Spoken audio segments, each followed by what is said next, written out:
There have been numerous articles about the recent NAR lawsuit settlement, and the common theme in every one of these is that this will lead to a drop in home prices and more activity in the market.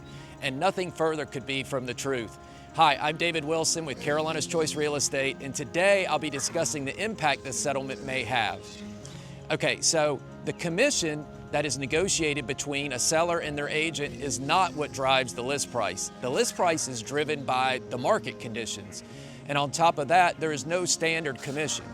For those of you that have worked with my firm, you are very aware of this because of our low flat fee model. However, all these articles are basing this off of a 6% commission being charged to the seller. And while many agents charge 6%, this is not the standard commission, and it is completely negotiable between the seller and their agent. So let's use an example of a home where all the comparable sales in the neighborhood suggest a list price of $500,000. If the seller and their agent agree to a 6% commission, with 3% being offered to the buyer's agent, that will cost the seller $30,000 in total commissions, with the buyer's agent receiving $15,000 of that. Now, if the seller chooses to only offer 3% commission to their agent representing them, or in our case, a flat fee of roughly $3,800, and 0 to the buyer's agent, do you really believe that that seller is going to lower their price by an extra $15,000 when all the comps support $500,000? Absolutely not. And on top of that, any buyer that is interested in that home is now going to have to pay their buyer's agent out of pocket to represent them in the transaction.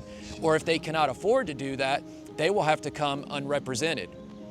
And if you are unrepresented in North Carolina, which is a caveat emptor state, which translates to buyer beware, the seller has every right not to disclose any material facts about the property that a buyer should be aware of.